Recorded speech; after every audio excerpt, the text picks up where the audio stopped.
आज मैं आपके साथ वो वीडियो शेयर कर रही हूँ जिसमें ये कहावत बिल्कुल सही फिट होगी, आम के आम और गुठलियों के दाम। वैसे तो मलाई से घी निकालने का वीडियो आप बहुत सारा देखे होंगे, लेकिन आज का वीडियो आपके लिए बहुत ही खास है।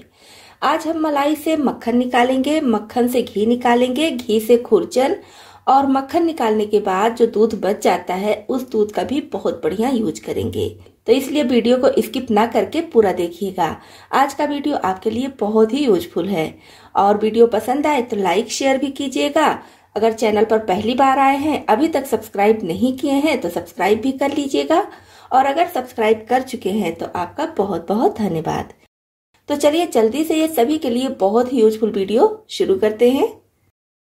तो मैं यहाँ पर करीब 10 दिन के दूध की मलाई ली हूँ, और ये गाय के दूध की मलाई है, तो आप यहाँ पर भैंस के दूध की मलाई भी ले सकते हैं। अगर आप फ्रीजर में मलाई स्टोर करके रखेंगे तो महीने भर भी रखे रहेंगे तो भी खराब नहीं होती है। तो मैं इसको रात में ही फ्रीजर से निकालकर फ्रिज में रख दी थी, जिसकी वजह से ये जमी हुई नहीं है, बस इस तरह से पिघल चुकी है, लेकिन ठंडी है। तो यहाँ पर हमें एकदम ठंडी मलाई चाहिए, और फ्रीजर से निकालकर आपको रूम में नहीं रखना है, फ्रिज में रख देना है। अब मैं यहाँ पर एक बड़ा परात ले रही हूँ, मलाई को इसमें डाल देंगे। अब इसको मथने के लिए अगर आपके पास कोई फ्लैट गिलास है तो उसको ले लीजिए, या फिर बड़ी कटोरी है लेकिन नीचे उसका जो तला होता है ना वो फ्लैट होना चाहिए, उसको भी ले सकते हैं। या तो फिर इस तरह का मग है, इसका भी देखिए फ्लैट है, तो इसको भी हम ले सकते हैं। आपके पास मेजरिंग कप है, मेजरिंग कप का भी ये फ्लैट होता है, बड़ा वाला मेजरिंग कप भी आप ले सकते हैं। इससे भी इस तरह से करके आप मक्खन निकाल सकते हैं, लेकिन मैं यहाँ पर ये वाला मग ले रही हूँ, तो इससे हम मक्खन निकालेंगे। क्योंकि ये बड़ा है तो इसको पकड़ने में आसानी होती है। वैसे चम्मच या फिर फॉर्क से जो मक्खन निकालने का तरीका मैं आपके साथ शेयर की थी वो भी बहुत अच्छा है, लेकिन सर्दियों में थोड़ी सी दिक्कत हो जाती है उससे निकालने में। अगर आप गर्मी में निकाल रहे हैं तो फटाफट आपका मक्खन निकल जाएगा। तो मैं यहाँ पर परात ली हूँ, आप इसके बजाय थाली या बड़ा भगोना भी ले सकते हैं। बस आपको ध्यान रखना है कि थोड़ा सा फ्लैट रहे और थोड़ा सा बड़ा रहे, जिससे मलाई बाहर ना निकले। अगर आप ज्यादा गहरा बर्तन ले लेंगे तो ये अंदर पूरा डूब जाएगा, जिसकी वजह से मक्खन निकालने में थोड़ी दिक्कत होती है।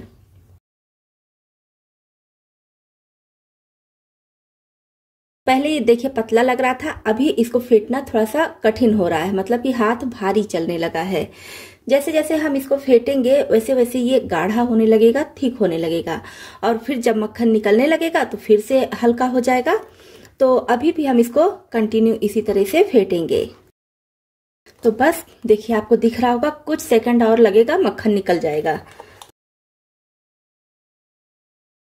ये फूल कर ज्यादा हो जाता है, तो इसीलिए मैं पहले ही बोली थी कि बड़ा बर्तन आप लीजिएगा।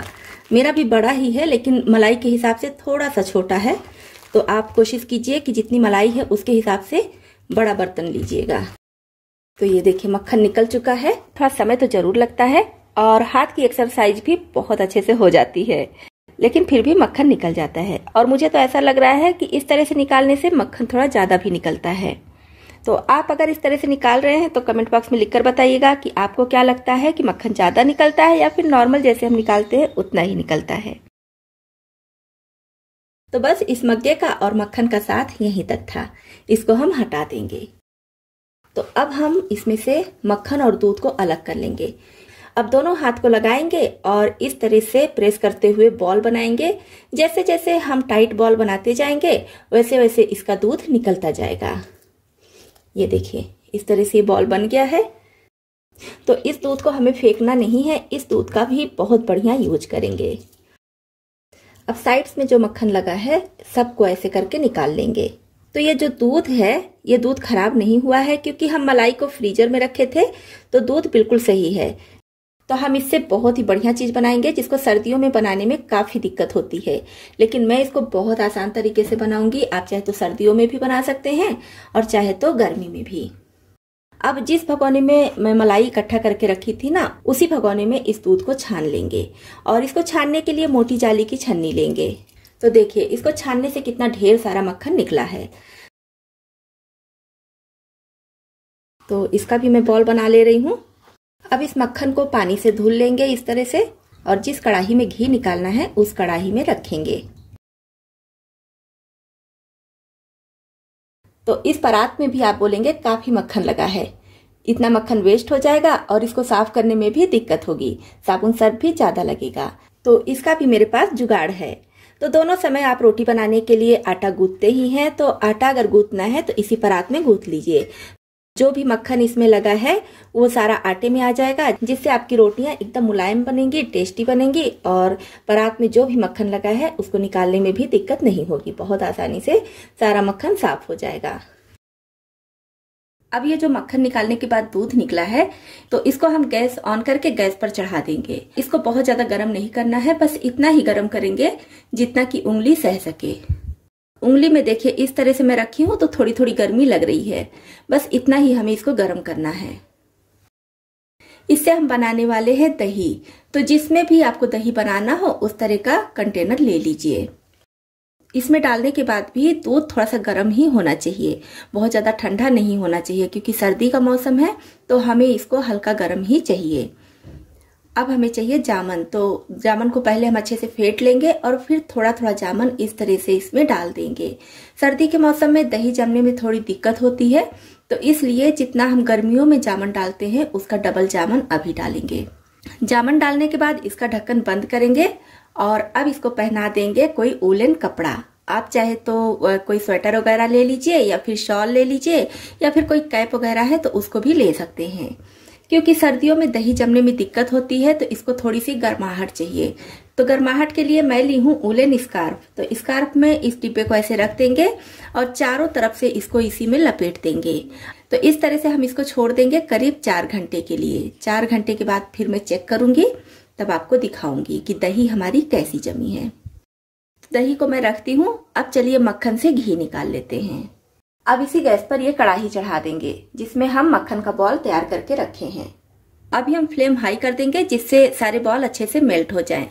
और जब ये अच्छे से मेल्ट हो जाए तो फ्लेम लो मीडियम पर कर देंगे जिससे कि ये बाहर ना गिरे। और थोड़ी थोड़ी देर पर चलाते हुए इसको हमें पका लेना है जब तक कि कलर इसका चेंज ना हो जाए। तो अगर आप इस खुरचन से मावा बनाना चाहते हैं तो इसी समय फ्लेम ऑफ कर दीजिए। लेकिन मैं मावा बनाकर कई बार दिखा चुकी हूँ तो आज नहीं बनाने वाली हूँ, इसलिए थोड़ा सा इस पर कलर और लाऊंगी। तो यहाँ पर देखिए खुरचन का कलर थोड़ा सा डार्क हो गया है। फ्लेम ऑफ कर देंगे और घी को अभी भी थोड़ी थोड़ी देर पर इस तरह से चलाते रहेंगे, नहीं तो इसका झाग ऊपर आएगा और घी बाहर निकल जाएगी। तो थोड़ी थोड़ी देर पर इस तरह से चलाते रहेंगे। तो बस अब इसका झाग ऊपर नहीं आएगा। अब इसको मैं ऐसे ही छोड़ दूंगी, थोड़ा सा ठंडा हो जाए। पूरी तरह से ठंडा नहीं करेंगे नहीं तो घी जम जाएगा। तो थोड़ा ठंडा हो जाए, मतलब कि जमने के पहले ही हम इसको इस खुरचन से छानकर अलग कर लेंगे। मैं यहाँ पर एक बड़ा सा बाउल ली हूँ, इसी में घी को छान रही हूँ। तो इस तरह से हम घी को छान लेंगे और इसकी ये जो खुरचन है इसको हम फेंकेंगे नहीं। इसमें चीनी या गुड़ मिलाकर खाने में बहुत ज्यादा टेस्टी लगता है। तो अगर आप भी खाते हैं तो कमेंट बॉक्स में लिखकर बताइएगा कि आप इसको चीनी से या फिर गुड़ से खाते हैं और आपको कैसा लगता है। मेरे यहाँ तो बच्चों को बहुत पसंद है, बच्चे क्या बच्चों के पापा और मुझे भी बहुत ज्यादा पसंद है। तो आज मैं इससे कोई भी रेसिपी नहीं बनाऊंगी, आज बस इसमें चीनी या गुड़ मिलाकर ऐसे ही हम लोग खाने वाले हैं। और अब ये देखिए घी हमारा कितना ज्यादा तैयार हुआ है। अभी इसके ऊपर थोड़ा झाग दिख रहा होगा, जब ये पूरी तरह से ठंडा हो जाएगा तो सारा झाग खत्म हो जाएगा।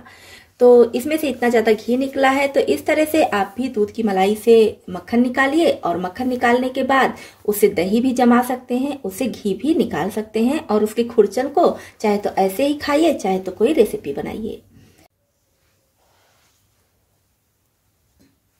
तो लगभग 5 घंटा हुआ है। मैं 4 घंटे के बाद ही इसको चेक करना चाह रही थी, लेकिन कोई आ गया तो समय नहीं मिला रिकॉर्ड करने का।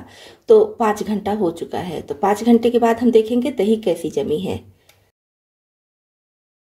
तो ये देखिए हमारी दही कितनी बढ़िया जम गई है।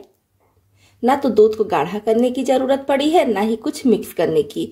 जो दूध बच जाता है उस दूध से बहुत ही बढ़िया गाढ़ी दही बनाकर तैयार कर सकते हैं। तो ये दही खाने में बहुत टेस्टी लगती है और बनाने में भी बहुत आसान है। ये देखिए कितनी अच्छी दही बनी है। तो इस तरह से मक्खन निकालने के बाद जो दूध बच जाता है उससे आप भी दही बना सकते हैं। इस दही को चाहे तो ऐसे ही खाएं, कढ़ी बनाएं या फिर कोई भी रेसिपी बना सकते हैं। तो दोस्तों आपको ये बहुत ही यूजफुल वीडियो पसंद आया हो तो वीडियो को लाइक कीजिएगा, फैमिली और फ्रेंड्स में शेयर कीजिएगा। इसी तरह से यूनिक और नई नई रेसिपीज देखने के लिए फटाफट इस चैनल को सब्सक्राइब भी कर लीजिएगा।